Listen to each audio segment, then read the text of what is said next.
Sarah Martinez had been invisible for 2 years at Camp Rattlesnake, just another forgotten face pushing a mop bucket through corridors where America's deadliest warriors prepared for missions that didn't officially exist. A former military intelligence specialist haunted by a classified operation in Syria that had cost lives, she deliberately kept herself in the shadows of the base's Armory complex, using her civilian janitorial contract as armor against a past that had shattered her faith in her own judgment. Before we jump back in, tell us where you're tuning in from, and if this story touches you, make sure you're subscribed because tomorrow I've saved something extra special for you. But when Major David Reeves arrived with his Delta Force team for pre-deployment preparations and caught a glimpse of her unconscious hand signals during what should have been routine cleaning, he made a decision that would shatter her carefully constructed anonymity. In the middle of a classified briefing, with his entire team watching, he stopped mid-sentence, stepped back, and asked the question that changed everything. Who taught you Tier 1 tactical communication? What happened next would force Sarah to confront not just her buried expertise in battlefield intelligence, but the demons that had driven her into exile, as an entire military installation discovered that sometimes the most dangerous operators are the ones you never notice at all. The pre-dawn silence at Camp Rattlesnake carried the weight of secrets that never made it into official reports. Sarah Martinez pushed her cleaning cart through the corridors of Building 107 with the methodical precision of someone who had learned that being unremarkable was a survival skill. Her janitor's uniform hung loose on her small frame, and her dark hair was always pulled back in a simple ponytail that drew no attention. To the soldiers who passed her in these halls, she was part of the infrastructure necessary but forgettable. The Special Operations Command facility buzzed with its own unique rhythm. Unlike regular Army bases, Camp Rattlesnake operated under protocols that assumed every conversation could be monitored and every person could be a potential security risk. Sarah moved through this environment like smoke, cleaning offices where classified documents lay open on desks, emptying trash cans filled with shredded intelligence reports, and maintaining the invisible boundary between her civilian status and the deadly serious work that happened around her. Her cleaning route took her past briefing rooms where men with no name tags planned operations in countries that officially didn't exist. She'd learned to time her movements to avoid the high traffic periods when teams moved between facilities, keeping her interactions minimal and her presence forgettable. The system had worked perfectly for 24 months, allowing her to earn enough money to support herself, while staying completely off the radar of anyone who might recognize her real background. Master Sergeant Tony Richardson emerged from the communications center as Sarah was mopping the corridor outside. At 52, Richardson carried himself with the careful alertness of someone who'd spent 30 years in special operations and had learned to notice everything, even details that seemed insignificant. His eyes moved across Sarah's cleaning routine with the automatic assessment that career military personnel applied to everyone they encountered. "Morning, Martinez," Richardson said, his greeting carrying the casual politeness that senior NCOs extended to civilian contractors who performed their duties competently and without causing problems. "Good morning, Sergeant," Sarah replied without looking up from her mop, her voice carrying the neutral tone she'd perfected for interactions that acknowledged rank while maintaining appropriate distance. Her response was automatic, economical too. Years of practice had taught her that fewer words meant fewer opportunities for conversation that might lead to questions about her background. Richardson paused beside her cart, his attention caught by something he couldn't immediately identify. Sarah's movements as she cleaned were efficient, but there was something else, a spatial awareness and systematic approach that suggested training beyond civilian janitorial work.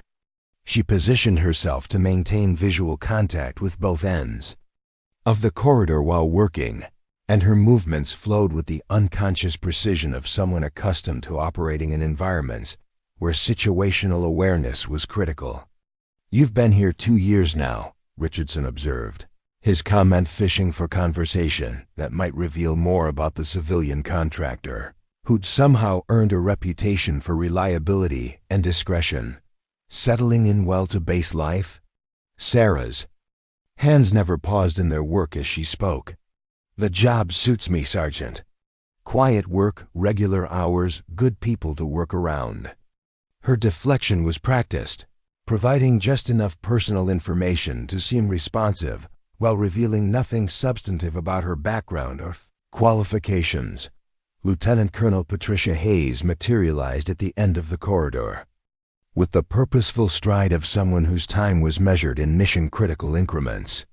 Her presence immediately shifted the atmosphere, as Richardson straightened into the posture that reflected respect for both her rank and her reputation as one of the most competent intelligence officers in Special Operations Command.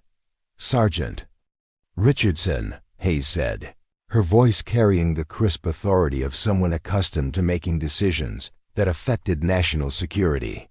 "We need to prepare a secure briefing room for the incoming Delta team. They'll be here in 40 minutes for a pre-deployment intelligence review." Richardson nodded, his response indicating immediate understanding of the security requirements and logistical considerations involved in supporting Tier 1 operations. "Yes, ma'am. I'll coordinate with base security for cleared personnel access and ensure all electronic countermeasures are active." Sarah continued her cleaning routine, but her positioning had shifted subtly to maintain awareness of the conversation while appearing completely focused on her work. Years of intelligence training had taught her to process information from multiple sources simultaneously, and the habits died hard even when she was trying to remain invisible. Hayes noticed Sarah for the first time, her intelligence officer's instincts automatically cataloging every civilian who operated in proximity to classified activities. "Martinez, isn't it? You'll need to clear this corridor during the briefing period. Security protocol for Tier 1 team meetings." "Of course, ma'am," Sarah replied, her acknowledgement carrying the immediate compliance that military personnel expected from civilian contractors who understood their place in the operational hierarchy. "I'll move to the administrative wing until you signal all clear." Something in Sarah's response registered with Hayes, not the words themselves, but the way she'd automatically understood the security implications and response requirements without needing detailed explanation. Most civilian contractors required explicit instruction about classified briefing protocols, but Sarah had demonstrated immediate understanding of operational security considerations. "How long have you held security clearance for this facility?" Hayes asked, her question reflecting the systematic approach that intelligence officers applied to anyone who demonstrated unexpected knowledge of military procedures. Sarah felt the familiar tightness in her chest that came whenever her background threatened to surface through casual observation. "My clearance documentation should be current in the base security files, ma'am. I was processed through standard channels when I started this position." The response was technically accurate but deliberately uninformative, providing required information without revealing the level of clearance or the circumstances under which it had been originally granted. Sarah had learned that partial truths were more sustainable than complete deception when dealing with people trained to detect inconsistencies. Richardson was studying Sarah with growing awareness that her responses suggested familiarity with military protocols that exceeded what civilian janitorial training would provide. Her automatic understanding of security procedures and appropriate terminology indicated background knowledge that most contractors didn't possess. Captain Marcus Webb entered the corridor from the opposite direction, his movement carrying the relaxed alertness that characterized Special Forces personnel who'd learned to remain tactically aware even in supposedly secure environments. Webb's attention moved systematically across the hallway, noting personnel positions and potential security considerations with the automatic assessment that came from years of operating in hostile territory. Preparing and narrating this story took us a lot of time, so if you are enjoying it, subscribe to our channel. It means a lot to us. Now back to the story. Colonel Hayes, Webb said, his greeting respectful but carrying the easy confidence of someone whose operational experience had earned him authority beyond his rank. Major Reeves and his team landed 20 minutes ago. They're conducting equipment checks and will be ready for an intelligence briefing on schedule. Hayes nodded, her response indicating satisfaction with the timeline and coordination that would support the Delta Force team's preparation requirements. Excellent. Sergeant Richardson, let's finalize the briefing room setup. I want everything perfect for Major Reeves.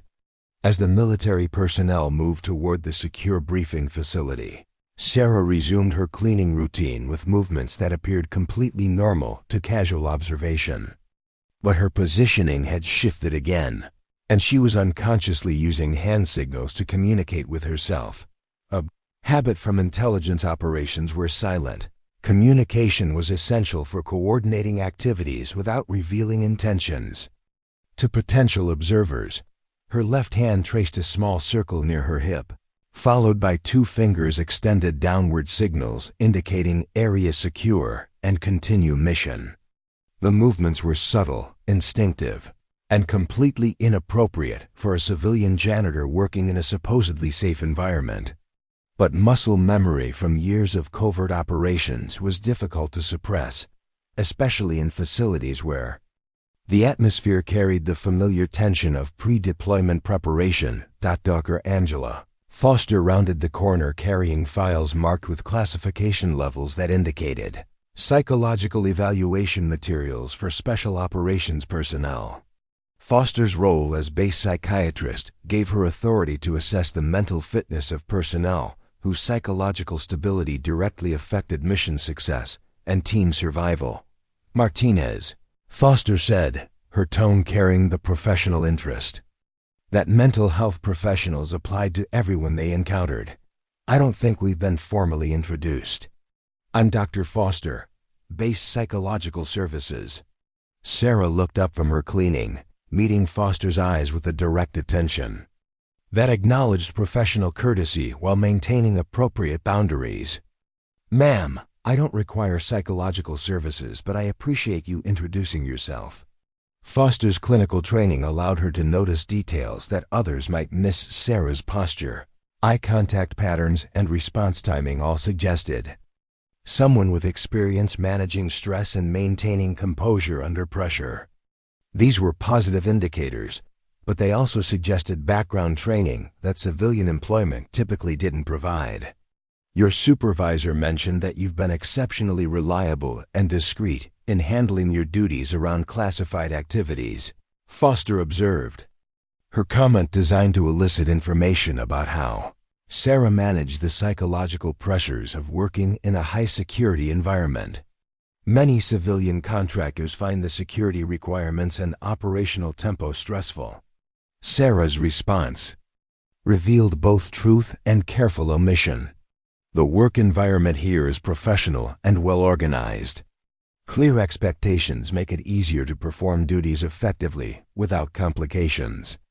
The answer demonstrated understanding of military organizational culture, while avoiding discussion of why she found the environment comfortable or what previous experience might have prepared her for the unique stresses of Special Operations Command. Foster nodded, but her expression suggested continued professional interest in someone whose psychological adaptation seemed unusually smooth for a civilian contractor working around activities that created anxiety in most people unfamiliar with military operations. Not as Foster continued down the corridor, Sarah returned to her cleaning routine, unaware that her unconscious hand signals had been observed by someone whose training included recognition of battlefield communication techniques. The comfortable anonymity that had protected her for 2 years was about to encounter its first serious challenge, and the psychological barriers she'd constructed to avoid confronting her buried expertise were about to be tested by operational Requirements that she couldn't ignore or deflect. The morning shift change brought increased activity as day personnel replaced the skeleton crew that maintained base security during overnight hours. Sarah timed her movements to avoid the busiest corridors, maintaining her invisible presence, while ensuring that her cleaning responsibilities were completed to the standards that had earned her a reputation for competence and reliability. Building C7 settled into its daytime rhythm of controlled urgency, where every activity served purposes that extended far beyond the visible routine. Sarah Martinez continued working in her corner of the facility, unaware that within hours, her carefully maintained anonymity would be shattered by someone whose training had taught him to recognize expertise that couldn't be hidden. Regardless of how desperately someone might want to remain invisible, Major David Reeves stepped off the transport helicopter with the fluid confidence of someone who'd spent 15 years perfecting the art of controlled violence. At 38, he commanded Delta Force Team Bravo with the quiet authority that came from successfully completing missions in 17 countries, most of which didn't appear on any official deployment records. His team moved behind him with synchronized precision, 4 operators whose combined experience represented the pinnacle of American Special Operations capability. Staff Sergeant Kevin Martinez, the team's communications specialist, carried equipment that could establish secure contact with command elements anywhere in the world within 90 seconds. His expertise in battlefield information systems had been developed through operations where communication failures meant mission compromise and potential casualty generation. Sergeant First Class Deanna Park, whose specialty was close quarters combat and urban warfare, moved with the coiled alertness of someone who'd learned to identify threats before they materialized into actual danger. Her reputation for maintaining operational effectiveness under extreme stress had been earned in situations where hesitation measured in milliseconds determined survival outcomes. Master Sergeant Luke Thompson, the team's senior enlisted advisor, carried institutional knowledge accumulated through 22 years of special operations assignments that had taken him to every continent except Antarctica. His ability to assess tactical situations and provide strategic guidance had influenced mission planning at levels that affected national security decisions. Corporal Jessica Wright, the youngest team member at 26, brought technical expertise in electronic warfare and signal intelligence that represented the cutting edge of military technology applications. Her contributions to mission success often involved capabilities that most military personnel never encountered during entire careers. Camp Rattlesnake's reception area buzzed with the controlled efficiency that characterized special operations command facilities when elite units arrived for deployment preparation. Lieutenant Colonel Hayes waited beside the helipad with documentation that would brief the Delta team on intelligence, requirements, and operational parameters for their upcoming mission. Major Reeves, Hayes said, her greeting carrying the respect that intelligence officers extended to Tier 1 operators, whose mission success often depended on the quality of information she provided. Welcome to Camp Rattlesnake. Your intelligence package is prepared, and we've allocated the secure briefing facility for your team's exclusive use. Reeves accepted the initial documentation with the systematic attention that characterized his approach to mission preparation. Every detail mattered when operating in environments where American personnel weren't officially present, and mistakes couldn't be corrected through conventional military support. Appreciate the priority handling, Colonel, Reeves replied, his tone acknowledging institutional support while maintaining focus on operational requirements. Timeline for full intelligence briefing, 30 minutes. That'll give your team time to secure equipment and conduct initial facility orientation. Hayes gestured toward Building C7, where the secure briefing room waited with electronic countermeasures active and all unauthorized personnel cleared from adjacent areas. The Delta team moved through Camp Rattlesnake security checkpoints with practiced efficiency, their weapons and equipment processed through channels that accommodated classified materials and sensitive technologies. Each team member carried personal items that represented months of specialized modification and thousands of dollars in taxpayer investment. Sarah Martinez was cleaning the administrative wing when the Delta team entered Building C7. Her timing deliberately coordinated to avoid contact with operational personnel during their arrival and initial setup procedures. She'd learned that remaining invisible required understanding the rhythms and patterns that governed special operations activities. Her cleaning cart was positioned in an alcove that provided visual contact with the main corridor while keeping her activities separate from military personnel movements.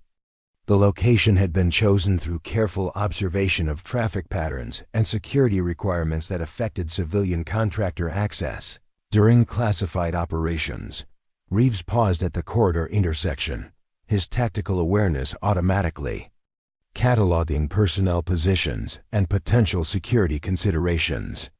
His attention moved across the hallway systematically, noting exit routes, communication access points, and civilian personnel whose presence might affect operational security. Sarah's cleaning routine continued without visible acknowledgement of the Delta team's presence, but her positioning had shifted subtly to maintain awareness of their movements while appearing completely focused on her janitorial duties. Years of intelligence training had taught her to process multiple information streams simultaneously without revealing the depth of her situational awareness. Master Sergeant Thompson approached the secure briefing room with keys that would activate electronic countermeasures and establish the communication protocols necessary for classified intelligence review. His movements carried the careful attention of someone whose responsibility included ensuring that sensitive information remained protected from potential compromise. Right.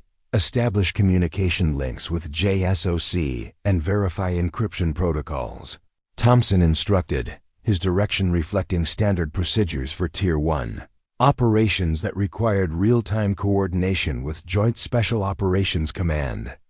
Park, coordinate with base security for perimeter verification. Martinez, complete equipment inventory and prepare for intelligence integration. The team members dispersed to complete their assigned tasks with the synchronized efficiency that came from extensive training and operational experience. Each person understood their role in the complex preparation process that would determine mission success or failure. Sarah was emptying trash receptacles when Sergeant First Class Park emerged from the briefing room to coordinate with base security personnel. Park's movement through the corridor carried the systematic alertness that characterized Special Forces personnel, even in supposedly secure environments. "Ma'am," Park addressed Sarah with the professional courtesy that military personnel typically extended to civilian contractors who performed essential support functions. "We'll need this corridor area cleared for approximately 2 hours during our briefing period." "Of course," Sarah replied, her acknowledgement carrying immediate understanding of security requirements without needing detailed explanation of operational considerations. "I'll relocate to the maintenance areas until you signal completion." Park's attention was caught by something subtle in Sarah's response, not the words themselves, but the way she'd automatically understood the implications and timeline requirements. Without requesting clarification about procedures or security protocols. "You've worked around classified briefings before," Park observed, her comment reflecting recognition that Sarah's response suggested familiarity with special operations, security requirements that exceeded what most civilian contractors possessed. Sarah felt the familiar tension that came whenever her background knowledge threatened to surface through casual observation. The security protocols here are well established and clearly communicated. It's easy to follow procedures when expectations are explicit. The deflection provided a reasonable explanation for her understanding while avoiding discussion of where she might have acquired familiarity with classified briefing security requirements. Sarah had learned that acknowledging competence without revealing its source was often the most effective approach to deflecting curiosity. Corporal Wright approached the corridor intersection, carrying communication equipment that would establish encrypted links between the Delta team and command elements responsible for mission oversight and strategic coordination. Her technical expertise was evident in the confident handling of systems that represented the cutting edge of military communications technology. "Sergeant Park," Wright said, her voice carrying the focused efficiency that characterized technical specialists working under time constraints.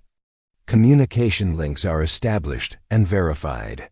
Intelligence package download will begin as soon as Colonel Hayes initiates secure transmission protocols." Park nodded, her response indicating satisfaction with preparation progress that would enable the team to complete intelligence review within scheduled timelines. "Excellent. Major Reeves wants all systems verified before we begin classified briefing review." Sarah continued her cleaning routine while processing the conversation that revealed information about Delta team preparation procedures and communication requirements. Her intelligence background had taught her to recognize operational patterns and security considerations that provided insight into mission types and deployment timelines.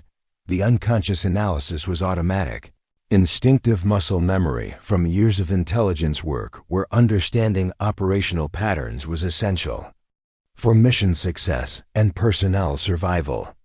But such analysis was completely inappropriate for a civilian janitor working in a supposedly routine support role.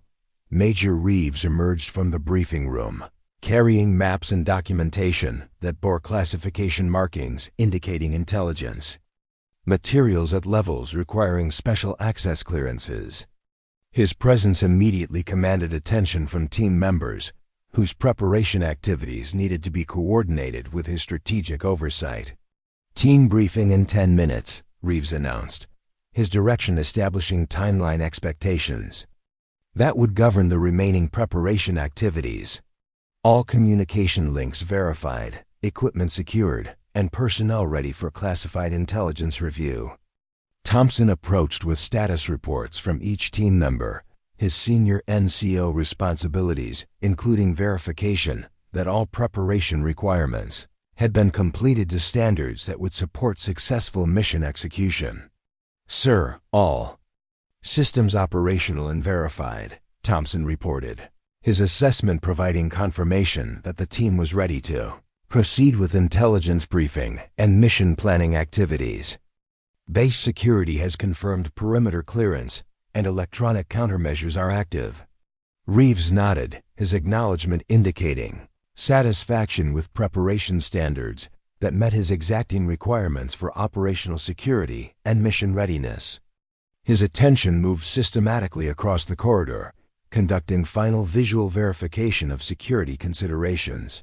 Before initiating classified briefing procedures, Sarah was positioning her cleaning cart for relocation when her movement pattern unconsciously shifted into tactical positioning that maintained visual contact with multiple approach routes while providing rapid access to alternate exit paths. The positioning was subtle, but automatic habits, developed through years of operating in environments where threats could materialize without warning. Her left hand moved in a small gesture that indicated area assessment complete, followed by positioning that signaled ready for movement. The signals were unconscious, instinctive responses to the tactical environment that surrounded special operations preparation activities. Reeves' peripheral vision caught the hand signals during his security assessment, and his attention focused immediately on Sarah with the laser intensity that characterized his response to unexpected tactical indicators. His training had taught him to recognize battlefield communication techniques, regardless of context or apparent appropriateness. The signals Sarah had used were Tier 1 tactical communication, sophisticated, precise, and completely inappropriate for a civilian contractor working in a supposedly secure environment. The movements indicated training that few military personnel ever received and operational experience that fewer still survive to apply. "Martinez," Reeves called, his voice carrying authority that commanded immediate attention from everyone. In the corridor, the tone indicated recognition of something significant that required immediate investigation. Sarah looked up from her cleaning cart, meeting Reeves' eyes with the direct attention that acknowledged military authority while maintaining appropriate civilian contractor boundaries.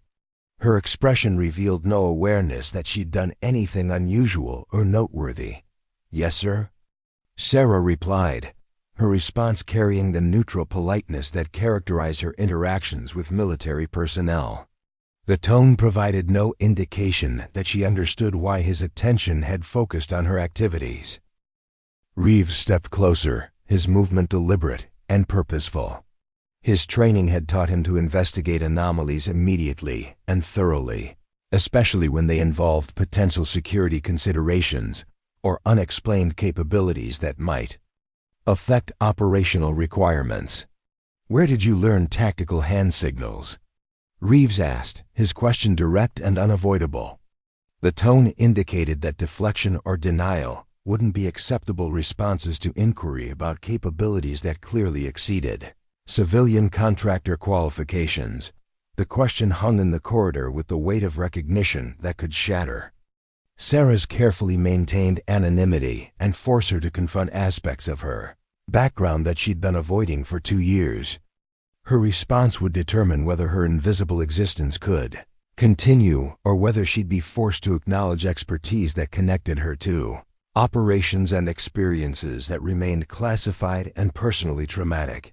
Thompson, Park, Wright, and Martinez had stopped their activities to observe the interaction, recognizing that their team leader had identified something significant that could affect operational security or mission preparation requirements.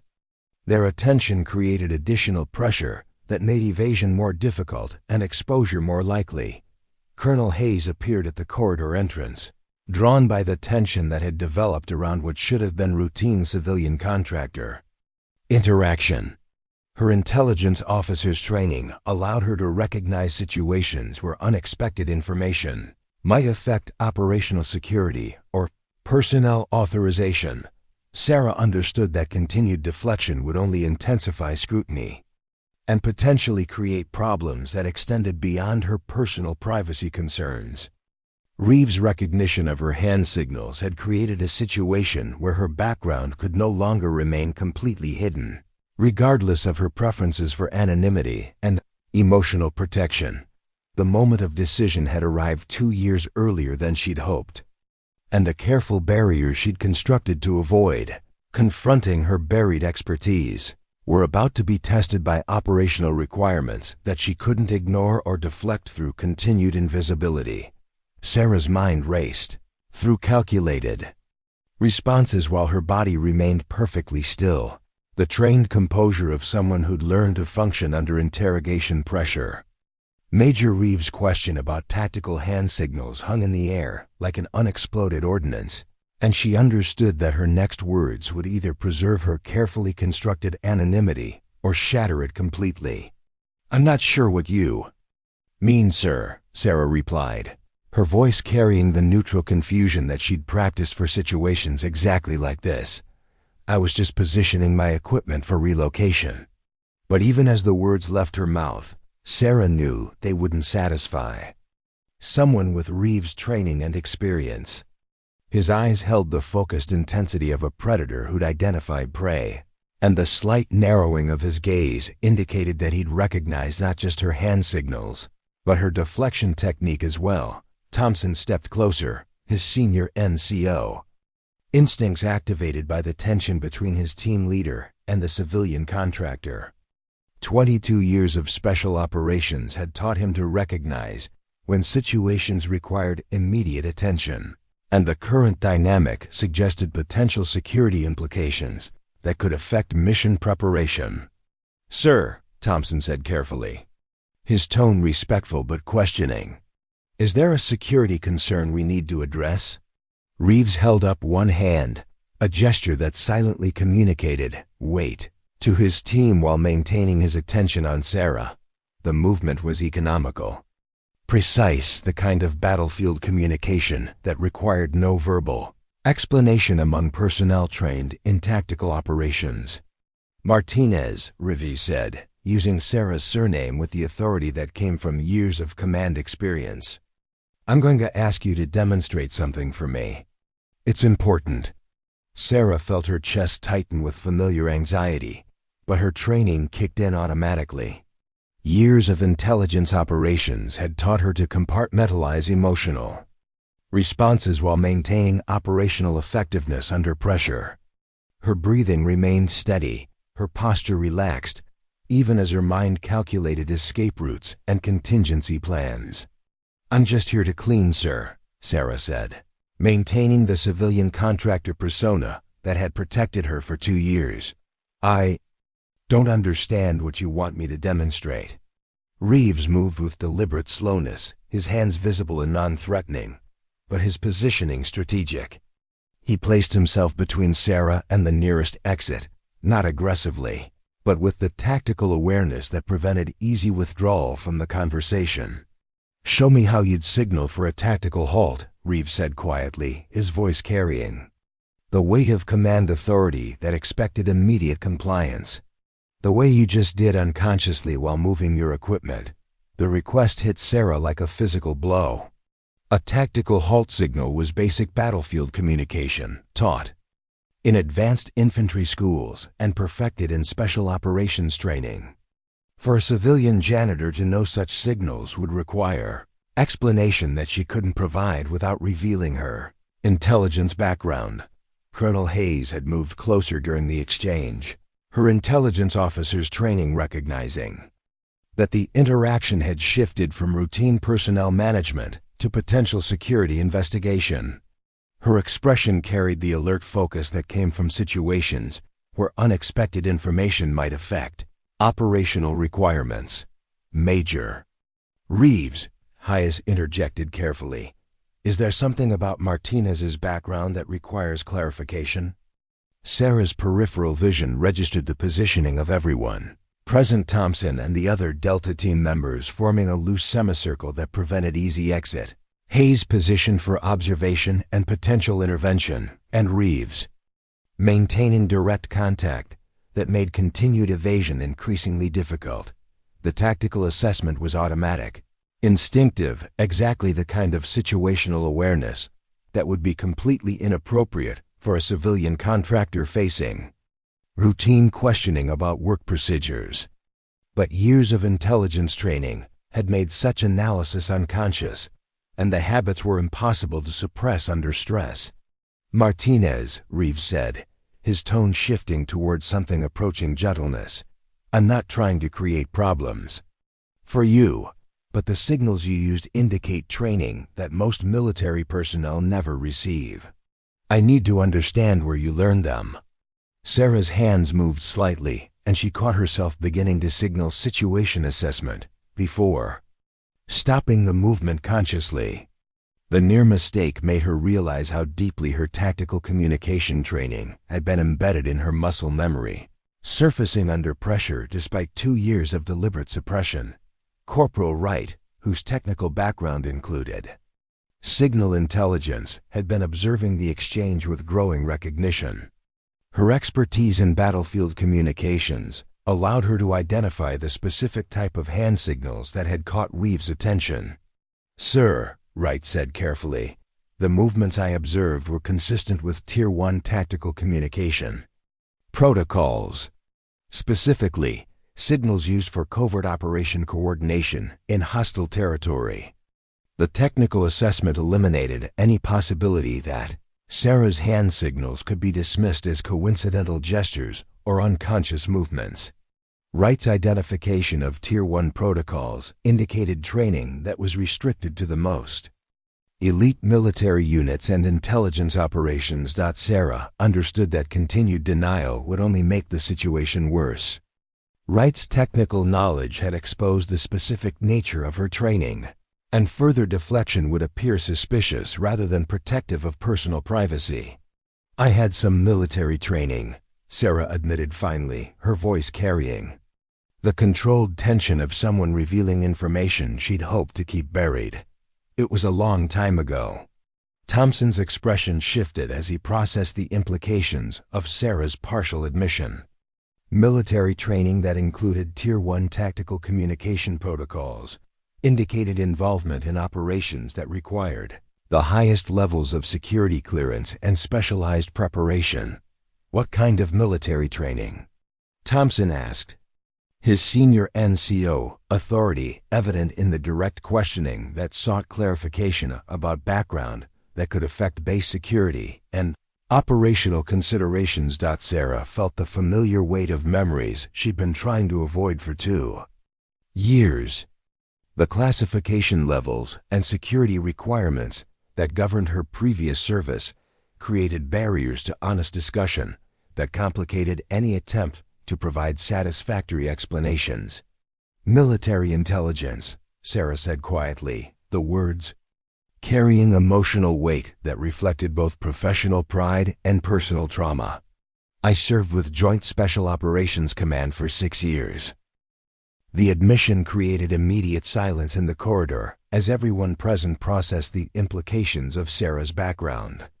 Joint Special Operations Command represented the pinnacle of American military intelligence capability, and personnel who served with JSOC typically maintained classified status long after their active duty service ended.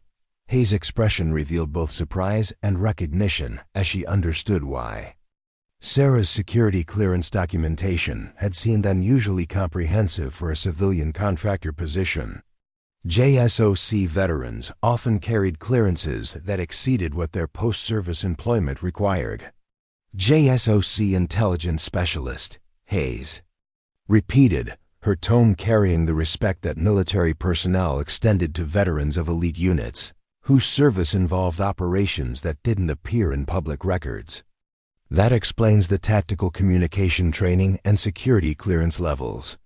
Reeves was studying Sarah with the intensified focus that came from recognizing capabilities that could affect his team's operational effectiveness. JSOC intelligence specialists possessed training and experience that could provide valuable support for Tier 1 operations, especially in areas involving battlefield communication and tactical assessment. Martinez, Reeves said, his voice carrying both authority and growing interest. JSOC intelligence background suggests training in areas that could be relevant to our current mission requirements. Are you willing to discuss your specific expertise? The question forced Sarah to confront the fundamental conflict between her desire for anonymity and the operational needs of personnel whose missions affected national security. Reeves wasn't asking for personal information. He was assessing whether her capabilities could support mission success. My JSOC service ended 2 years ago, Sarah replied carefully, using timing to avoid discussion of the circumstances that had led to her separation from military service. I'm a civilian contractor now, focused on support duties rather than operational activities. Park, whose Special Forces background included coordination with intelligence personnel, recognized the careful phrasing that suggested traumatic separation from military service rather than routine career transition. Ma'am, Park said respectfully, JSOC intelligence specialists don't typically transition to civilian contractor roles unless there are circumstances that affect their ability to continue operational service. Is there anything we should understand about your current situation? The question cut directly to the heart of Sarah's psychological barriers, touching on the classified operation in Syria that had resulted in casualties and forced her to confront the limitations of her judgment under extreme pressure. The trauma was personal and professional, affecting both her confidence and her willingness to accept responsibility for mission-critical activities. Personal reasons led to my decision to seek civilian employment, Sarah said, her deflection providing minimal information while avoiding discussion of the specific circumstances that had driven her from intelligence work. I prefer support roles that don't involve operational responsibility.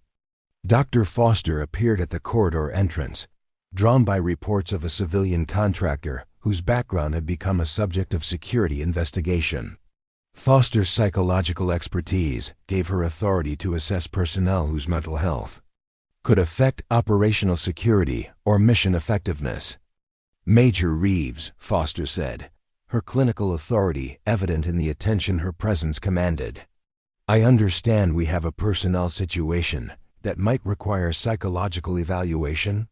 Sarah felt immediate anxiety about psychiatric assessment. That could expose the trauma and emotional barriers that had driven her to seek anonymity.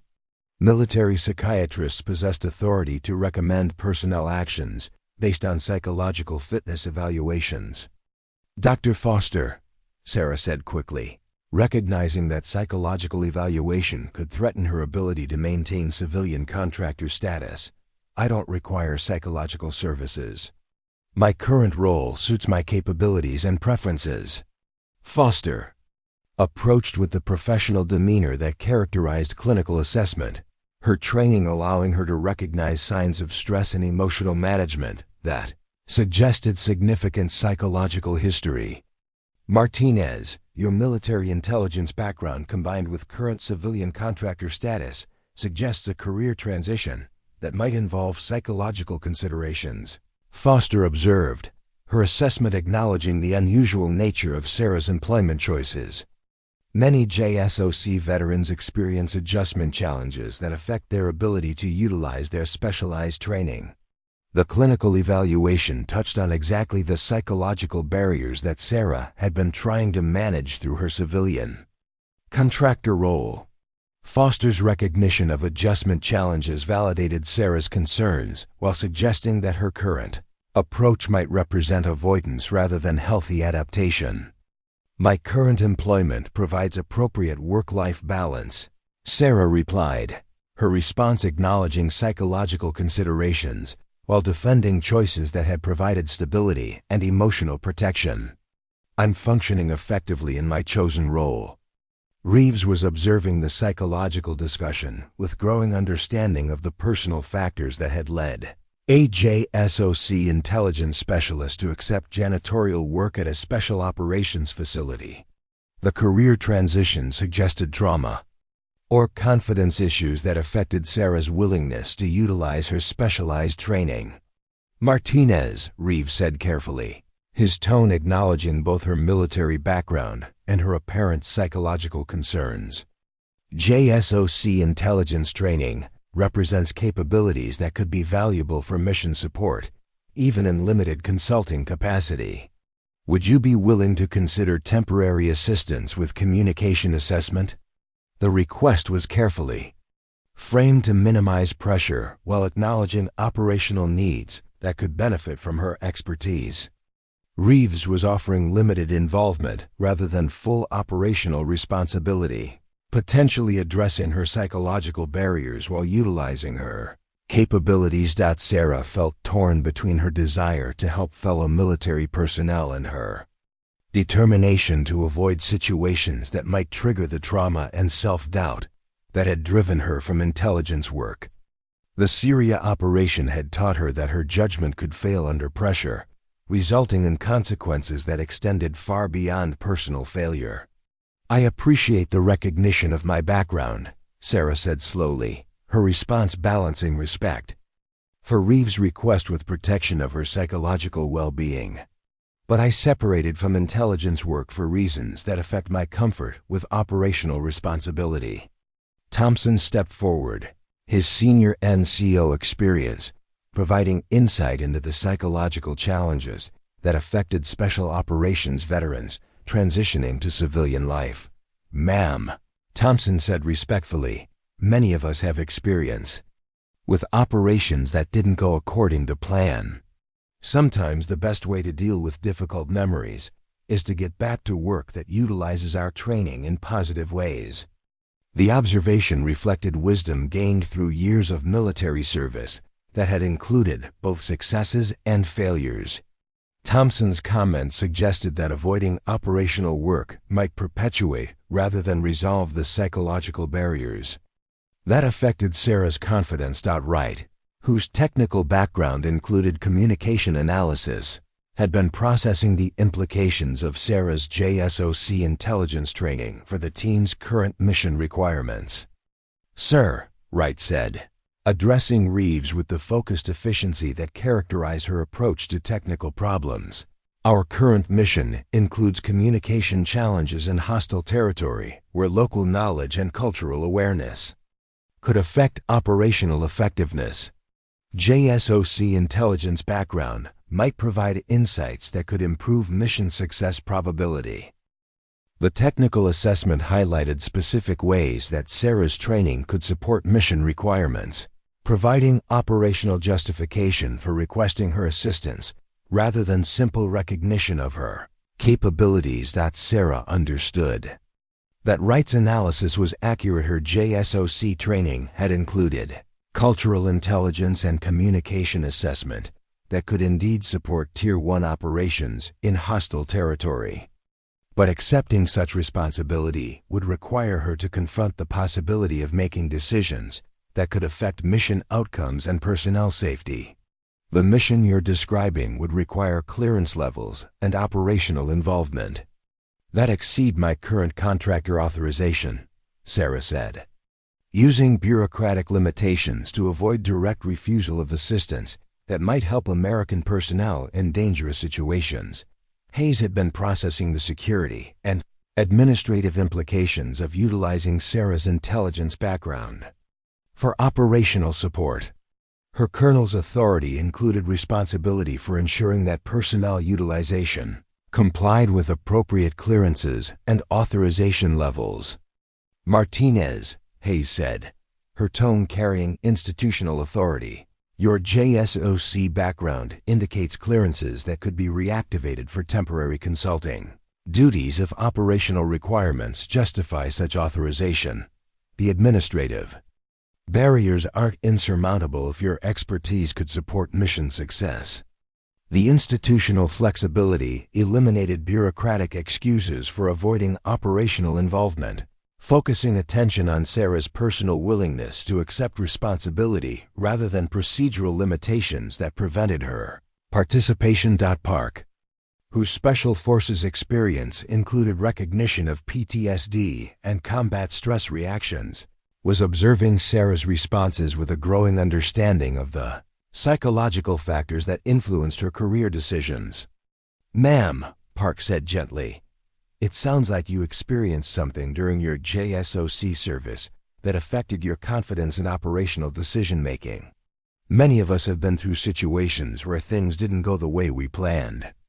The empathetic approach acknowledged psychological trauma, while suggesting that other military personnel had faced similar challenges and found ways to continue utilizing their training effectively despite difficult experiences. Sarah felt the familiar tightness in her chest that came from conversations that approached the Syria operation and its consequences.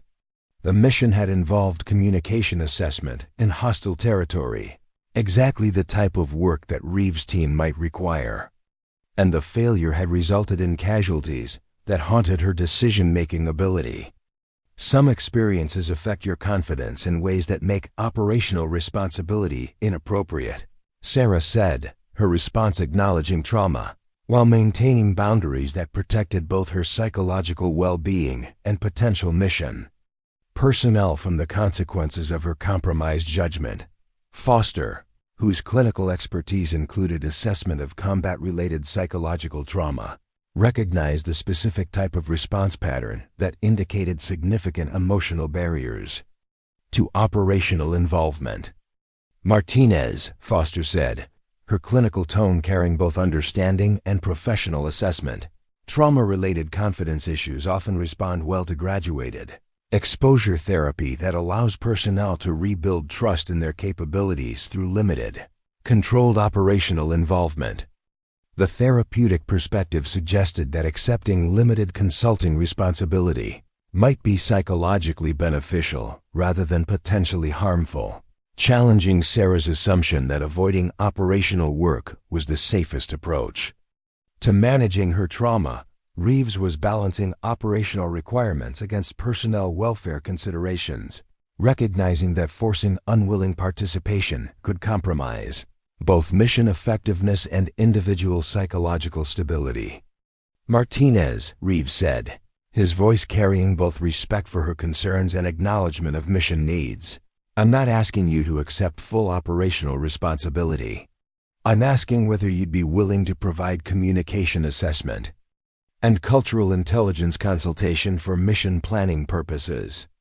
The limited scope of involvement addressed Sarah's concerns about operational responsibility, while potentially providing the mission support that could improve American personnel safety in hostile territory. The request acknowledged her psychological barriers while utilizing her expertise in ways that might be therapeutically beneficial. Sarah looked around the corridor, noting the faces of personnel whose operational effectiveness could be affected by her decision. Her JSOC training had taught her to recognize when personal considerations needed to be balanced against mission requirements that affected national security. The fundamental question wasn't whether she possessed the necessary expertise. Her tactical communication training and cultural intelligence background clearly qualified her for the consulting role that Reeves had described.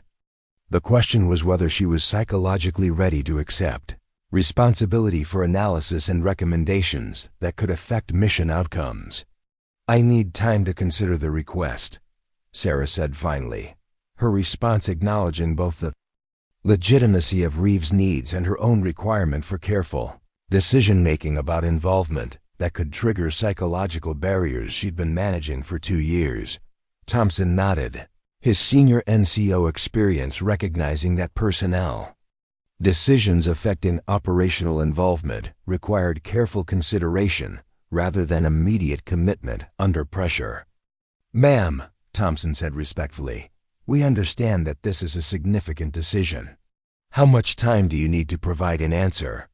The question established timeline expectations while respecting Sarah's need for thoughtful consideration of involvement that could affect both her psychological well-being and the mission success of American personnel operating in hostile territory. 24 hours, Sarah replied, her timeline providing opportunity for careful consideration, while acknowledging the operational requirements that couldn't wait indefinitely for personnel decisions. Reeves accepted the timeframe with the understanding that came from years of military leadership that had taught him to balance mission needs with personnel welfare considerations. 24 hours is acceptable, Reeves confirmed, his response establishing mutual expectations while maintaining respect for Sarah's need to make an informed decision about operational involvement. As the immediate tension resolved, everyone present understood that the next 24 hours would determine whether Sarah's exceptional intelligence background would remain a private capability or become an operational resource that could affect mission success in hostile territory. Comfortable anonymity that had protected her for 2 years had been shattered by recognition of capabilities that couldn't be hidden from personnel trained to identify tactical expertise. But the psychological barriers that had driven her to seek civilian contractor status remained intact, creating internal conflict between her desire to help fellow military personnel and her determination to avoid operational responsibility that could trigger trauma she'd been working to manage. Sarah's decision would test whether she was finally ready to confront the aspects of her intelligence background that continued to affect her confidence and willingness to utilize training that could make the difference between mission success and mission failure for American personnel operating in environments where communication assessment and cultural intelligence could determine survival outcomes. Sarah Martinez sat in her small apartment 30 minutes from Camp Rattlesnake, staring at a cup of coffee that had gone cold while she wrestled with the most difficult decision she'd faced since leaving military service. The sparse furnishings reflected her deliberate choice to live simply. No photographs from her JSOC years, no military memorabilia, nothing that might trigger memories of operations that continued to haunt her sleep. But tonight, the ghosts refused to stay buried. The Syria operation replayed in her mind with crystalline clarity, every detail preserved by the particular type of memory that trauma creates. October 2021, embedded with Task Force Phoenix during a high-value target elimination mission in Aleppo province. Her job had been communication assessment and cultural intelligence, providing the team with real-time analysis of local population, dynamics and potential threat indicators. The mission parameters had seemed straightforward: infiltrate an urban area, locate and neutralize a high-value terrorist target, extract without civilian casualties or international incident. Her pre-mission intelligence had indicated moderate local population density with predictable movement, patterns that would allow the team to operate with minimal exposure. Risk: she'd been wrong. The intelligence failure hadn't been obvious until the team was already committed to the operation. Her assessment of local communication patterns had missed a religious festival that brought hundreds of additional civilians into the target area just as the team initiated their approach. The increased population density had created complications that forced tactical adjustments during the most critical phase of the mission. Staff Sergeant Miguel Torres had been a point man, relying on her intelligence assessment to navigate through areas where civilian presence could compromise operational security. When the festival crowd unexpectedly blocked their primary extraction route, Torres had requested alternate navigation guidance based on her real-time cultural assessment. She'd recommended a route through a market area that her analysis indicated would be empty during evening prayer hours. The recommendation had been based on solid cultural intelligence and previous operational experience. Under normal circumstances, it would have been the correct tactical decision, but these hadn't been normal circumstances. The market area had been empty, exactly as her analysis predicted. But the terrorist cell they were targeting had also recognized the tactical advantages of the location and positioned an ambush team that her intelligence assessment hadn't detected. Torres had walked into a kill zone because he'd trusted her professional judgment about local patterns and threat assessment. The firefight had lasted 17 minutes. Torres had died in the first 30 seconds, killed by sniper fire from a position that Sarah's intelligence preparation had identified as low risk due to structural limitations that should have prevented effective overwatch capability. Her assessment had been technically correct, but operationally inadequate. Corporal Jennifer Walsh had been wounded during the team's fighting withdrawal, taking shrapnel that cost her left leg and ended her military career. The injury had occurred while she provided covering fire for teammates extracting Torres' body, a casualty recovery operation that became necessary because Sarah's intelligence failure had put them in an untenable tactical position. 2 years later, Sarah could still hear Torres' voice requesting navigation guidance with the absolute trust that special operations personnel placed in intelligence specialists whose assessments determined survival outcomes. She could still see Walsh's face during the medical evacuation, maintaining tactical composure despite injuries that would change her life forever. The official investigation had concluded that the mission failure resulted from enemy tactical adaptation rather than intelligence assessment errors. Sarah's cultural analysis had been accurate within the parameters of available information, and the terrorist cell's counter-surveillance capabilities had exceeded what previous operations suggested was possible. No fault had been assigned to her assessment or recommendations. The mission failure had been attributed to enemy capabilities that couldn't have been predicted through standard intelligence preparation procedures. But Sarah knew better. She'd made recommendations that got people killed. Her professional judgment, trusted by teammates whose lives depended on accurate analysis, had proven inadequate when it mattered most. The technical accuracy of her work couldn't change the fundamental reality that Torres was dead and Walsh was disabled because they'd relied on her expertise. The trauma wasn't just about professional failure. It was about the responsibility that came with specialized knowledge that others trusted completely. JSOC intelligence specialists operated in the space between information and action, where analytical errors translated directly into tactical consequences that affected human lives. Sarah's phone buzzed with a text message that interrupted her spiral into memories she'd been trying to suppress for 2 years. The message was from Tyler, her younger brother who was completing his final semester at Georgetown University's International Relations program. "Hope you're doing well, sis. Just wanted you to know I'm thinking about applying for CIA intelligence analyst positions after graduation. Your military service inspired me to consider government work. Love you."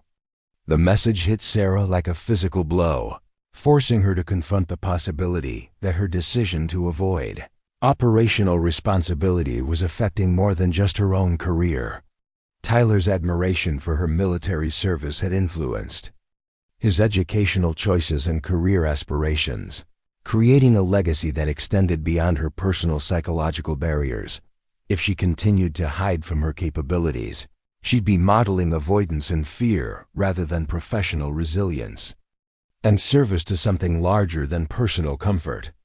Tyler's career aspirations deserved better than a sisterhood allowed trauma to override her commitment to utilizing specialized training for national security purposes. Sarah stood and moved to the window overlooking the highway that connected her apartment to Camp Rattlesnake.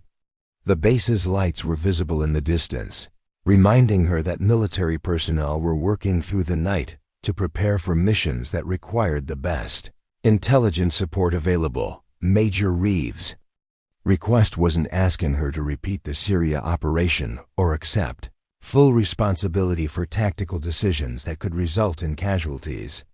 He'd specifically requested communication assessment and cultural intelligence consultation for mission planning, analytical work that utilized her expertise without placing her in the decision-making position that had proven so traumatic.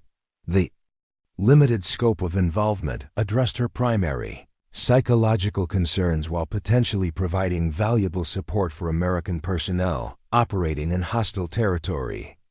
The therapeutic value that Dr. Foster had mentioned might be real. Gradual re-engagement with intelligence work under controlled conditions could help her rebuild confidence that had been shattered by operational failure.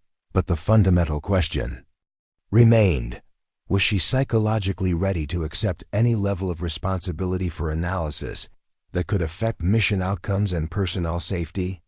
Sarah returned to her kitchen table where she'd spread out notebooks from her Georgetown University Graduate Studies in Middle Eastern Cultures and Languages. The academic work had been her attempt to maintain professional development while avoiding operational applications that triggered psychological barriers. Her thesis research had focused on communication patterns in post-conflict societies, examining how cultural trauma affected information flow and social dynamics in ways that influenced stability and reconstruction efforts. The work was theoretical, academics safely removed from tactical applications that could affect real-world outcomes, but the research had also maintained her analytical skills and cultural knowledge in ways that could indeed support the type of mission consultation that Reeves had requested. Her academic work represented current expertise that complemented rather than replaced her JSOC training and experience. The combination of military, intelligence background, and academic research could provide exactly the type of comprehensive cultural assessment that Tier 1 operations required for success in complex operational environments.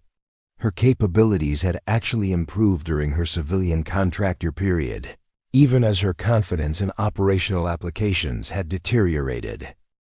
Sarah's laptop contained files that she hadn't opened in 2 years after action reports from successful JSOC missions where her intelligence analysis had contributed to operational success and personnel survival. The positive outcomes had been overshadowed by the Syria failure, but they represented evidence that her capabilities could indeed support mission success when properly applied. She opened the laptop and navigated to the encrypted folder containing her military performance evaluations. The documents required biometric authentication, that proved her identity before allowing access to classified materials that remained under security protection. Major General Patricia Stone's evaluation from her final JSOC assignment was brief but comprehensive. Martinez demonstrates exceptional capability in cultural intelligence assessment and communication analysis. Her work directly contributed to mission success in 17 high-risk operations without personnel casualties or mission compromise. Her analytical skills represent strategic assets that should be utilized at the highest levels of operational planning. The evaluation had been written 3 months before the Syria operation, reflecting capabilities that the mission failure had caused her to question, but hadn't actually eliminated. Her analytical skills remained intact, even if her confidence in their application had been damaged by traumatic experience. Captain Lisa Rodriguez's assessment from her penultimate assignment was even more specific. Martinez's cultural intelligence preparation enabled successful mission execution in hostile territory, where standard intelligence products would have been inadequate. Her ability to predict local population dynamics and communication patterns prevented operational exposure that could have resulted in mission failure and personnel casualties. The performance documentation provided objective evidence that her intelligence capabilities had historically supported rather than compromised mission success and personnel safety. The Syria operation had been an anomaly rather than a representative example of her analytical effectiveness, but psychological trauma didn't respond to logical analysis or objective evidence. The emotional impact of Torres' death and Walsh's injuries continued to affect her decision-making ability regardless of statistical evidence about her overall professional competence. Sarah's phone rang, interrupting her review of military performance documentation. The caller ID showed Dr. Amanda Chun, the private therapist she'd been seeing to manage PTSD symptoms related to her military service. "Sarah," Dr. Chun said, her voice carrying the professional warmth that had helped Sarah navigate the most difficult aspects of her transition to civilian life. "I know it's late, but I wanted to check on you. I had a feeling you might be dealing with something challenging tonight." The timing was uncanny but not surprising. Dr. Chun had developed an accurate sense of when Sarah's psychological barriers were being tested by situations that required decisions about operational involvement. "I'm facing a decision about temporary consulting work that would utilize my military background," Sarah said, grateful for the opportunity to discuss the situation with someone who understood the psychological complexities involved. "It's limited scope, but it still involves responsibility for analysis that could affect mission outcomes." Dr. Chun was familiar with Sarah's trauma history and the specific ways that operational responsibility triggered anxiety and self-doubt related to the Syria operation. Her therapeutic approach had focused on helping Sarah distinguish between reasonable caution and paralyzing avoidance. "How does the consulting opportunity differ from the operational role that created your trauma?" Dr. Chun asked, her question designed to help Sarah analyze the situation objectively rather than through the distorted lens of psychological barriers. "It's analytical work rather than tactical decision-making," Sarah replied, recognizing the therapeutic technique that encouraged her to examine her fears rationally. "Mission planning consultation rather than real-time operational guidance. And how do you assess the risk that your analysis could contribute to negative outcomes?" Dr. Chun continued, helping Sarah apply rational risk assessment to the decision. Rather than allowing trauma-based fear to dominate her evaluation, Sarah considered the question carefully, applying the analytical skills that had made her effective as an intelligence specialist. "The risk exists, but it's significantly lower than the operational role that caused my trauma." The consultation would provide input for decision-making rather than direct tactical recommendations. "What does your professional judgment tell you about the potential value of your contribution?" Dr. Chun asked, shifting focus toward positive aspects of the opportunity rather than just risk considerations. My expertise could improve mission effectiveness and personnel safety, Sarah admitted, acknowledging capabilities that she'd been reluctant to claim since the Syria operation. The cultural intelligence and communication assessment skills are relevant and current. Dr. Chun's approach was helping Sarah recognize that avoiding all operational involvement might be more about psychological protection than rational risk.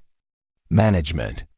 The limited consulting role offered opportunity for gradual re-engagement with intelligence work under conditions that addressed her primary trauma triggers.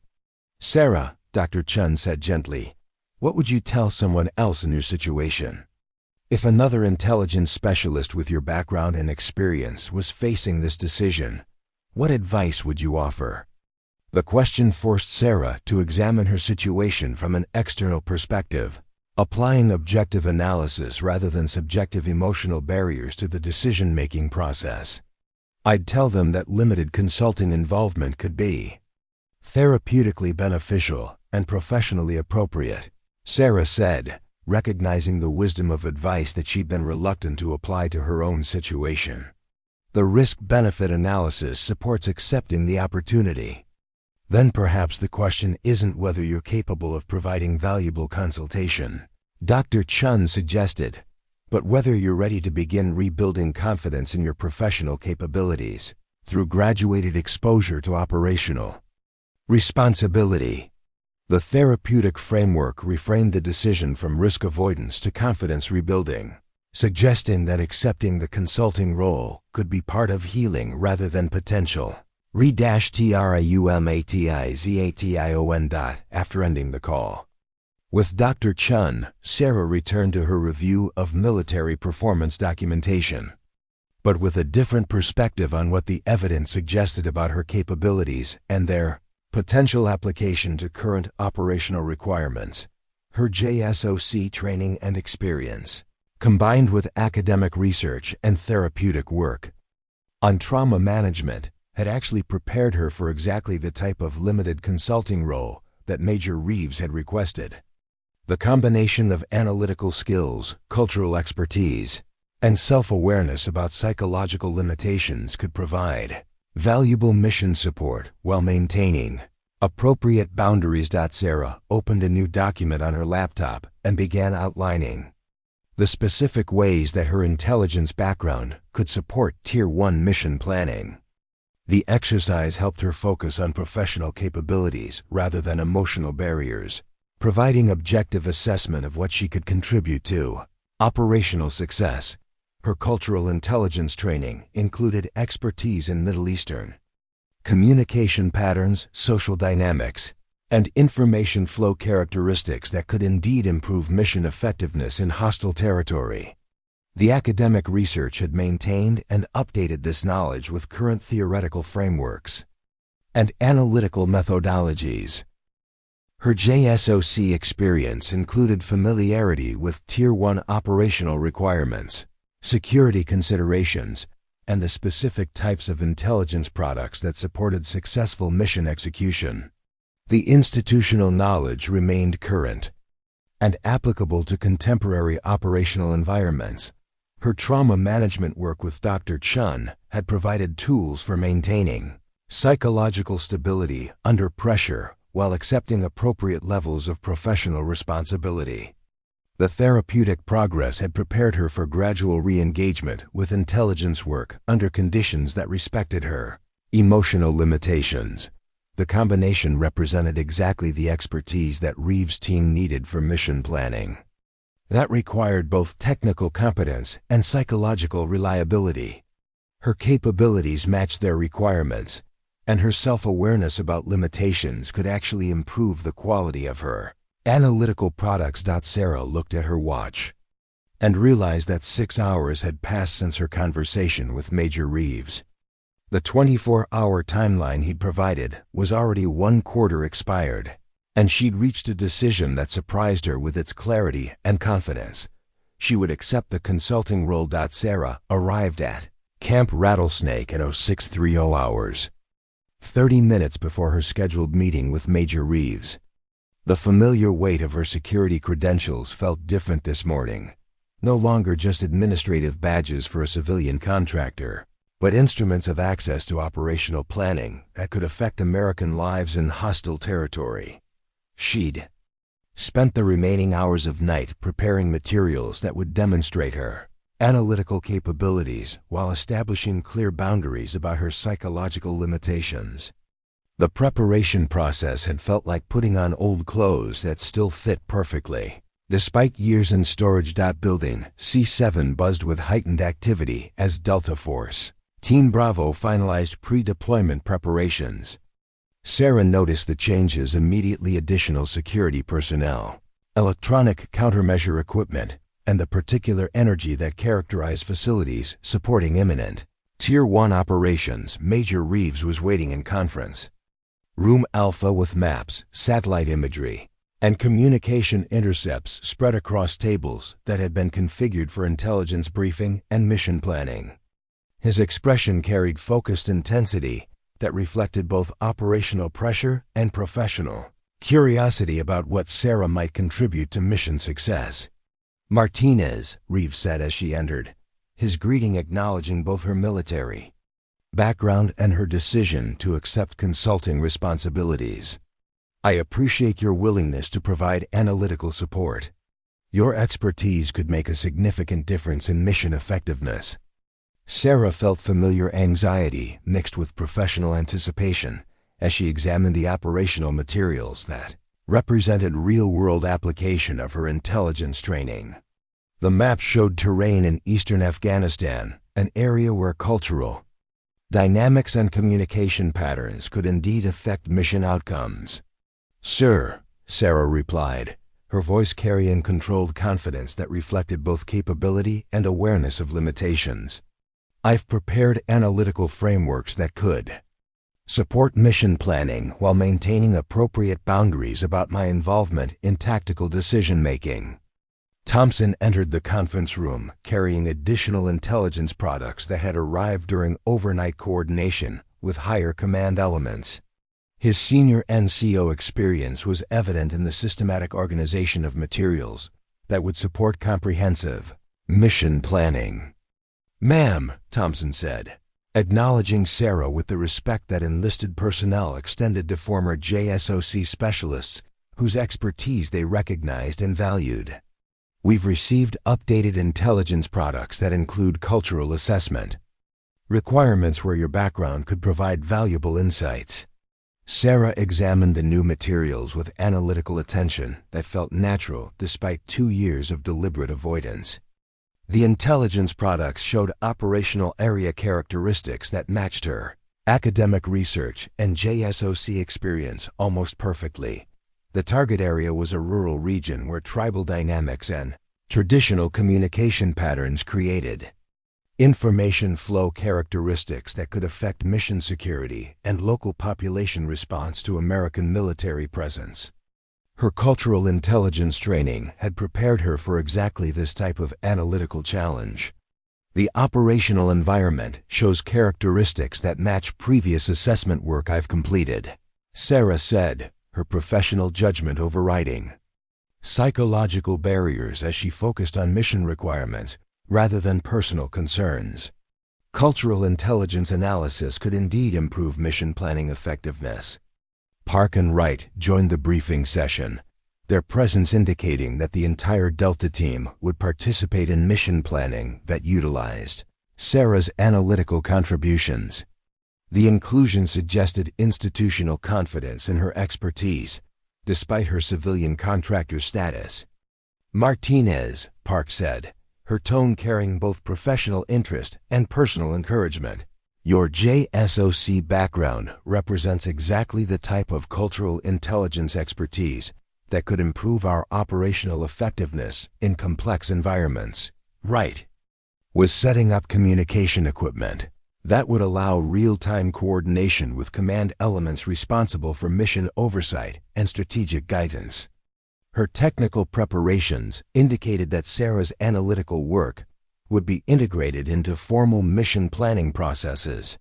"Ma'am," Wright said, addressing Sarah with the technical specialist's appreciation for expertise that could affect operational outcomes.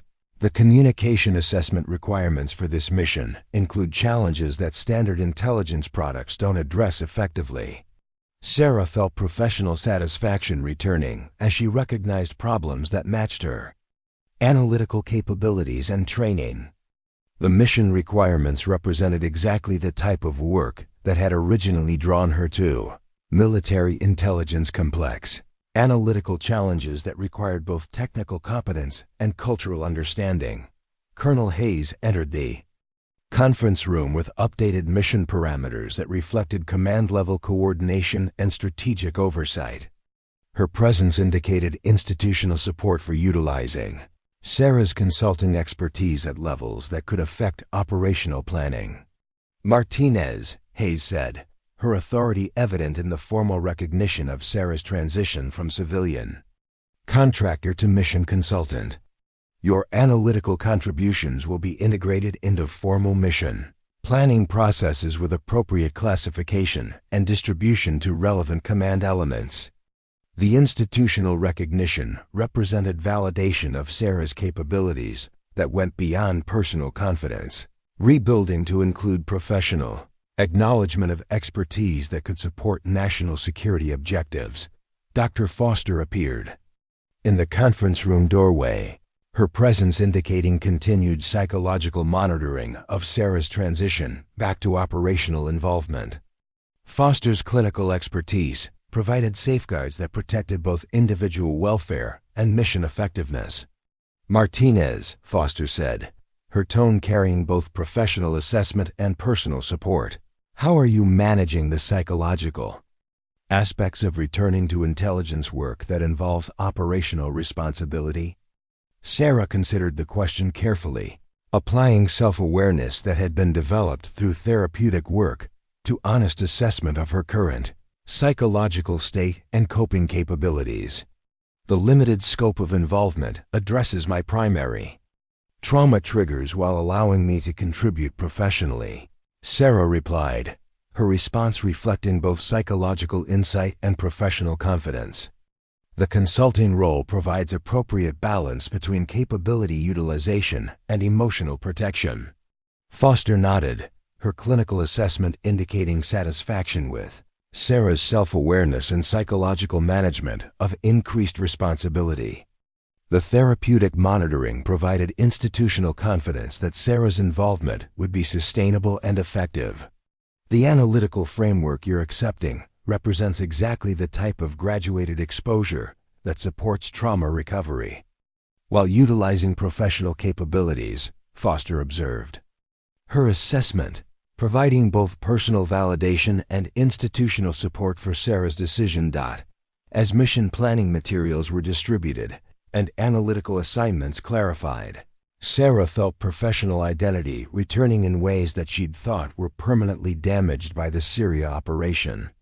The work felt familiar, challenging, and meaningful, exactly what had originally drawn her to military intelligence service. Major Reeves outlined specific analytical requirements that would utilize Sarah's cultural intelligence expertise while maintaining clear boundaries about tactical decision-making that could trigger psychological barriers. Martinez, Reeves said, his briefing establishing both mission requirements and personal boundaries.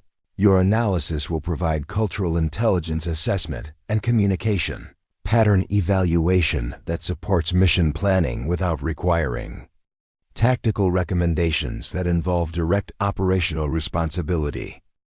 The scope of work addressed Sarah's psychological concerns while utilizing her expertise in ways that could indeed affect mission success and personnel safety. The balance represented exactly what she'd hoped for when making her decision to accept consulting responsibilities. Sarah opened her analytical materials and began the systematic assessment process that had once been second nature. The work felt like returning home after a long absence, familiar, comfortable, and professionally satisfying in ways that civilian contractor duties had never provided. Her analysis would help protect American personnel operating in hostile territory. while allowing her to contribute meaningfully to national security objectives. The mission represented an opportunity for both professional redemption and personal healing through graduated return to work that utilized her specialized training. As the intelligence briefing continued, Sarah understood that her decision to accept consulting responsibilities had begun a process that would test whether she was finally ready to reclaim the professional identity that trauma had forced her to abandon. The work ahead would determine whether her capabilities could indeed support mission success while her psychological barriers remained manageable, potentially opening pathways toward full professional rehabilitation that honored both her expertise and her emotional limitations. For the first time in 2 years, Sarah Martinez felt like herself again, a professional intelligence analyst whose expertise could make meaningful contributions to protecting American personnel and advancing national security objectives in hostile territory, where cultural understanding could determine the difference between mission success and mission failure. The journey back to purpose had begun. 6 weeks after Sarah's return to intelligence consulting, Delta Force Team Bravo prepared for insertion into the Hindu Kush Mountains of eastern Afghanistan.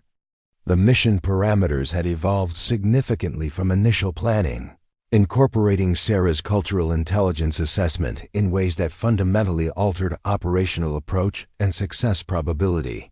Major Reeves stood in the pre-dawn darkness of Camp Rattlesnake's flight line, conducting final equipment checks with team members whose confidence in mission success had been measurably improved by Sarah's analytical contributions. Her cultural intelligence products had identified communication patterns and social dynamics that standard intelligence preparation had missed completely. Martinez, Reeves said, addressing Sarah through an encrypted communication link that connected the base to forward operating areas. Final assessment of local population dynamics based on seasonal migration patterns. Sarah's voice came through the tactical communication system with clarity that reflected both technical competence and professional confidence that had been rebuilt through successful mission planning collaboration. Sir, the spring migration cycle creates population density variations that will reduce civilian presence in target areas by approximately 60% during your operational window. Sarah replied, her analysis incorporating both academic research and JSOC experience in ways that provided tactical advantages unavailable through standard intelligence channels. Her cultural intelligence work had revealed that traditional herding patterns would naturally clear the operational area during the team's insertion timeline, reducing collateral damage risks while improving operational security through decreased local observation capability. Thompson keyed his communication system to acknowledge Sarah's assessment while conducting final coordination with team members whose mission success increasingly depended on intelligence products that exceeded anything they'd received through standard military channels. Copy, Martinez. Your cultural intelligence preparation has been the difference maker for this entire operation, Thompson said, his senior NCO authority evident in recognition of analytical work that had transformed mission planning from high risk to manageable risk. Park was conducting final weapons checks when her tactical radio received Sarah's last-minute intelligence update about local communication protocols that could affect team extraction procedures. Martinez, this is Park, she said, her voice carrying both operational focus and personal appreciation for consultation that had consistently exceeded expectations throughout mission preparation. The communication pattern analysis you provided has eliminated our primary extraction security concern. Sarah's identification of traditional signal systems used by local populations had allowed the team to plan extraction procedures that wouldn't trigger alarm responses from civilian communities who might otherwise interpret helicopter activity as hostile military action. Wright's technical equipment included communication intercept capabilities that would be coordinated with Sarah's real-time cultural assessment to provide comprehensive intelligence support throughout the mission duration. Martinez, this is right, she said through an encrypted channel. Communication intercept protocols are configured according to your cultural intelligence assessment. We're ready to implement real-time analysis coordination. The technical integration of Sarah's cultural expertise with electronic intelligence collection represented innovation in Tier 1 operations that could affect future mission planning approaches across Special Operations Command, Colonel Hayes.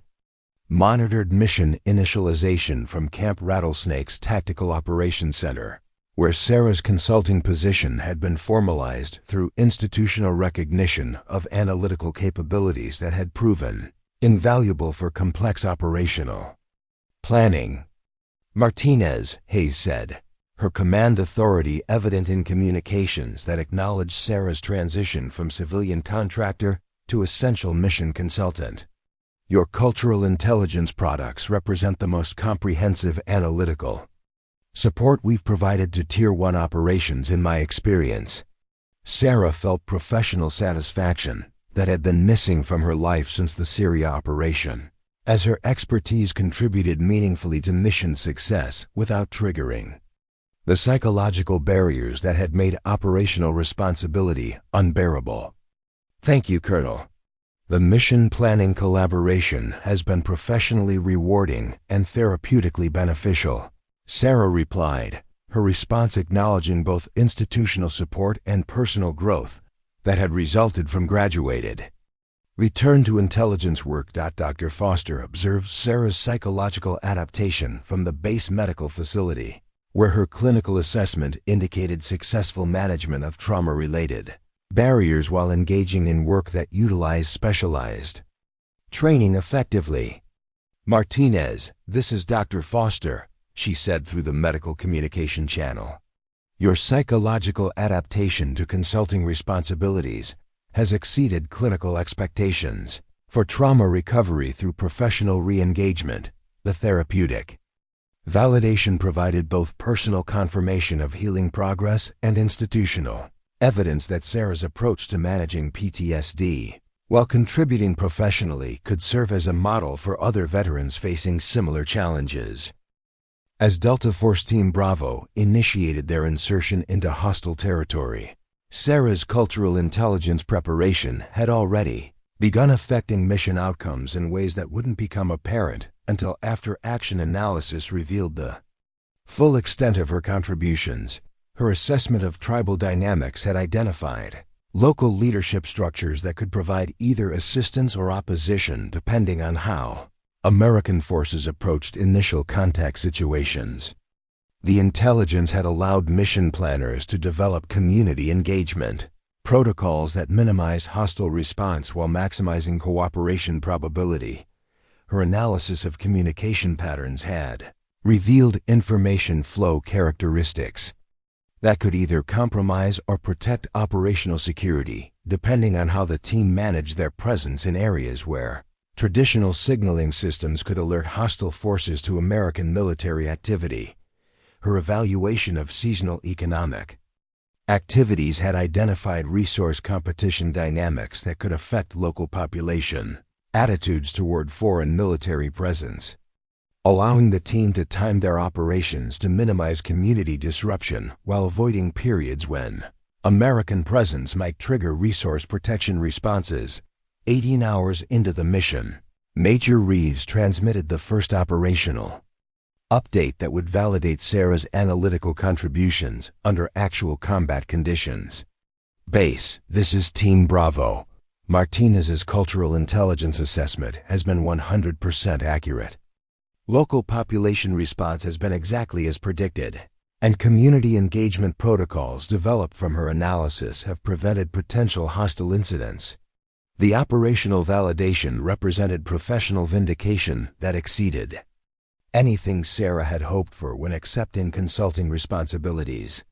Her expertise was directly contributing to mission success, while protecting both American personnel and local civilians from unnecessary conflict. Thompson's follow-up communication provided additional confirmation of analytical accuracy that had been demonstrated through real-world application under demanding operational conditions. Martinez, your tribal leadership assessment allowed us to establish cooperative relationships that have provided essential intelligence about hostile force positions. The mission's success is directly attributable to your cultural intelligence preparation. Sarah understood that Townsend's recognition represented acknowledgement from senior enlisted leadership, whose operational experience qualified them to evaluate analytical contributions that affected mission outcomes and personnel safety. Park's situation report highlighted specific ways that Sarah's communication pattern analysis had prevented operational security compromises that could have resulted in mission failure or casualty generation. Martinez, the traditional signaling system analysis you provided allowed us to avoid areas where our presence would have triggered community alarm responses. Your intelligence preparation has been mission critical for maintaining operational security. The operational feedback provided evidence that Sarah's expertise could indeed contribute to mission success without the catastrophic failures that had characterized her traumatic Syria experience. Wright's technical assessment confirmed that the integration of cultural intelligence with electronic collection had created comprehensive analytical capabilities that exceeded what either approach could achieve independently. Martinez, the combination of your cultural assessment with our technical collection has produced intelligence products that are fundamentally superior to standard analytical approaches. This methodology should be institutionalized for future operations. The technical validation suggested that Sarah's consulting role had contributed to operational innovation that could improve Tier 1 mission effectiveness beyond the current operation. 72 hours after insertion. Major Reeves transmitted mission completion confirmation that would represent the culmination of Sarah's professional rehabilitation and validation of therapeutic approaches that had enabled her return to meaningful work. Base, this is Team Bravo. Mission complete. All objectives achieved. 0 casualties, 0 civilian harm, 0 international incidents. Martinez's cultural intelligence assessment was fundamental to mission success at every operational phase.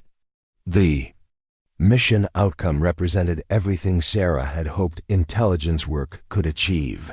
Successful completion of national security objectives while protecting both American personnel and local populations from unnecessary harm. Colonel Hayes.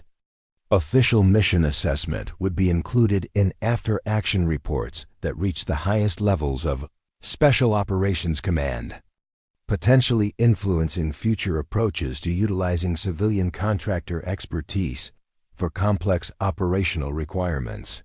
Martinez, your analytical contributions have set new standards for cultural intelligence support to Tier 1 operations.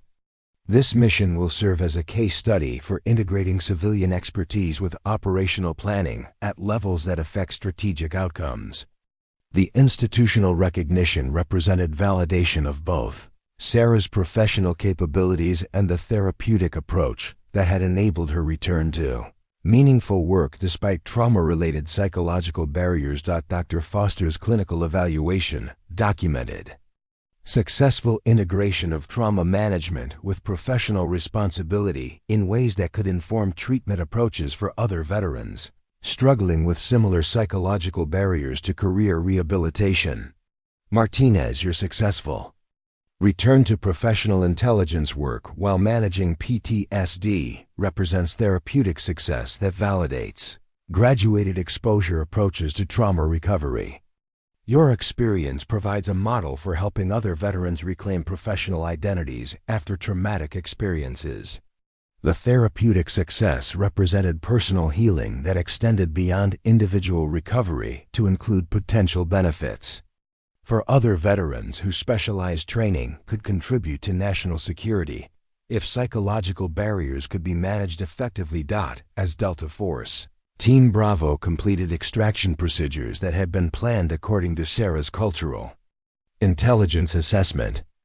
Her professional rehabilitation reached completion through operational success that validated both her analytical capabilities and her psychological management of trauma-related barriers. Tyler Martinez sent a congratulatory message that reflected family pride in her return to meaningful work that utilized her specialized training while honoring her service to national security. Objectives. Sis, I heard through military channels that your consulting work contributed to a major operational success. I'm proud that you found a way to serve again while taking care of yourself. Your example influenced my decision to accept a CIA intelligence analyst position after graduation. The family validation represented personal success that extended beyond professional accomplishment to include positive influence on family members whose career choices had been inspired by her service and resilience. 3 months later, Sarah Martinez accepted a permanent position as Senior Cultural Intelligence Consultant to Special Operations Command, with responsibilities that included training other analysts while maintaining therapeutic boundaries that protected her psychological well-being. Her office in Building C7 overlooked the same corridors where she'd once pushed a mop cart while hiding from professional identity that trauma had made too painful to embrace. The transformation represented both personal healing and institutional innovation that improved operational capabilities through creative integration of civilian expertise with military requirements. The Advanced Cultural Intelligence Training program that Sarah developed became standard preparation for Tier 1 operations requiring complex community engagement and local population assessment. Her curriculum integrated academic research with operational experience in ways that prepared analysts for real-world applications without repeating the institutional failures that had contributed to her traumatic experience. Major Reeves now. Lieutenant Colonel Reeves served as primary advocate for expanding civilian consultant programs that utilized veteran expertise, while accommodating psychological limitations that affected career choices after traumatic military experiences. Sarah Martinez represents the potential that exists when institutions adapt to support veterans whose specialized training can contribute to national security, if appropriate therapeutic and professional accommodations are provided, Reeves testified before congressional committees responsible for veteran employment and Special Operations Command resource allocation. The institutional changes that resulted from Sarah's successful professional rehabilitation created pathways for other veterans whose trauma-related barriers had prevented them from utilizing specialized training that could benefit national security. Objectives. Dr. Foster published clinical research documenting therapeutic approaches that had enabled Sarah's return to professional intelligence work, contributing to treatment methodologies that could help other veterans manage PTSD while engaging in meaningful work that utilized military training and experience. The case study demonstrates that trauma recovery can be compatible with professional re-engagement when therapeutic boundaries are respected and institutional accommodations address individual psychological limitations while utilizing specialized expertise. Foster's research concluded Sarah Martinez had transformed from a hidden janitor avoiding her professional identity into a recognized expert whose contributions improved both operational effectiveness and institutional approaches to utilizing veteran expertise for national security purposes. Her journey from invisibility to recognition represented validation of both her analytical capabilities and the therapeutic approaches that had enabled her to reclaim professional identity, while managing trauma-related psychological barriers that had once seemed insurmountable. The mission that had redeemed everything had proven that specialized training could indeed be utilized meaningfully despite psychological limitations, creating both personal healing and professional contributions that honored her service while protecting her emotional well-being. Sarah Martinez was no longer just sweeping the armory. She was helping protect the warriors who defended America's interests in the most dangerous places on earth, utilizing expertise that had been refined through both triumph and trauma into wisdom that could save lives and complete missions that mattered for national security. Her silent hand signals had revealed capabilities that changed everything, not just for her own career, but for institutional approaches to supporting veterans whose specialized training represented national assets that could be utilized effectively if appropriate therapeutic and professional accommodations were provided. Story that began with invisibility had ended with recognition, redemption, and the understanding that trauma could be managed in ways that allowed professional capabilities to contribute meaningfully to purposes larger than individual comfort or institutional convenience. Major David Reeves had seen something in those unconscious hand signals that Sarah herself had forgotten. The mark of an expert whose training and experience could make the difference between mission success and mission failure, between lives saved and lives lost, between professional redemption and continued exile from work that provided meaning beyond personal survival. Sometimes the most dangerous operators truly were the ones you never noticed at all, until circumstances revealed that their greatest strength lay not in remaining invisible, but in finding the courage to be exactly who they were meant to be. Up next, you've got 2 more standout stories right on your screen. If this one hits the mark, you won't want to pass these up. Just click and check them out. And don't forget to subscribe and turn on the notification bell so you don't miss any upload from us.